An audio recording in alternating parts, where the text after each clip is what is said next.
Let me show you a different way to stack cakes. This cake is going to be very stable, and it's because it uses a combination of a center core, which when your cake wobbles helps to bring it right back into place on the center because it's built from the bottom of the cake up. It uses support rods, and these are very strong, but you're still able to cut these with a scissors, so it may be a little bit easier than other traditional methods that you already know. Support caps are placed onto the end of the support rods, and these are great because when you press them down into the cake, they help to evenly distribute the weight of the tiers above them so that these rods stay in place. So that when your cake wiggles and wobbles, it comes exactly back to where it was. Now let me show you how to do it. Here's what you'll need: center core rods, support rods, and support caps. In addition, perforated cake boards with the holes punched out of the center are very helpful, but if you don't have these, that's okay. You can cut the center hole yourself into regular cake boards. To start, you'll need to measure the height of all of your tiers, and you just do that with a ruler. I have 4 inches, 4 inches, and 4 inches. So my total cake height will be 12 inches. You'll need to assemble a center core rod that's just slightly shorter than that. So for a cake that's 12 inches tall, you would use 2 center core rods that are 4.5 inches each, and a 2-inch center core rod for a total of 11 inches. That means once this is through the cake, it won't poke all the way through my top tier, but it will be well over halfway up my top tier, which makes it very, very stable.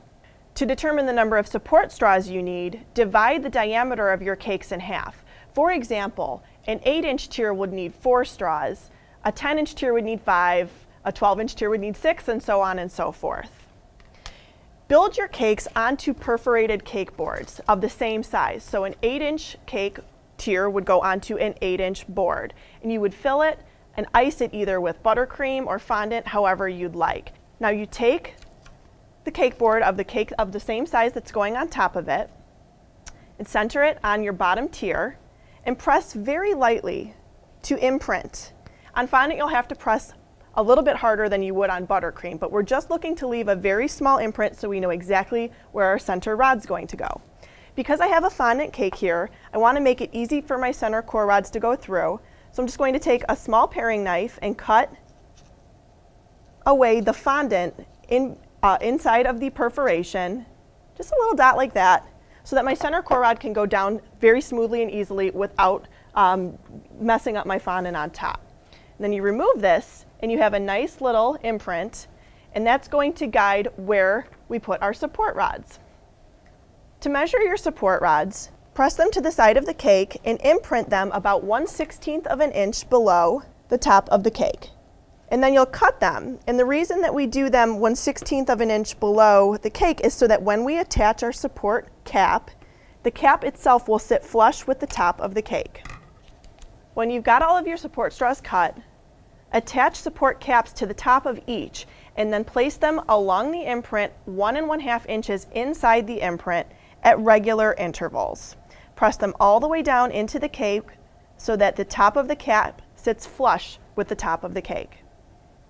Now for your center core rod, you insert one narrow end into one wide end, and we're going to press this down into the center of our cake until it hits the cake base underneath.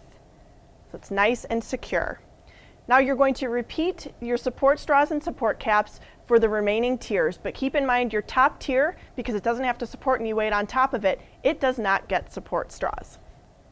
When all of your tiers have the support rods in them, it's time to start stacking your cake. So you'll take your second tier and align the hole in the board underneath with the center rod and slide the cake down over the rod. Now, if this happens, which it probably will, don't worry, just take off the excess, scrape away any extraneous crumbs. This isn't bad because my next cake is going to go on top of it anyways. Now we're going to attach our center core rod here so that it is attached firmly to the center rod underneath it. We're going to repeat with our top tier here, aligning the hole in the bottom cake board and sliding it down gently.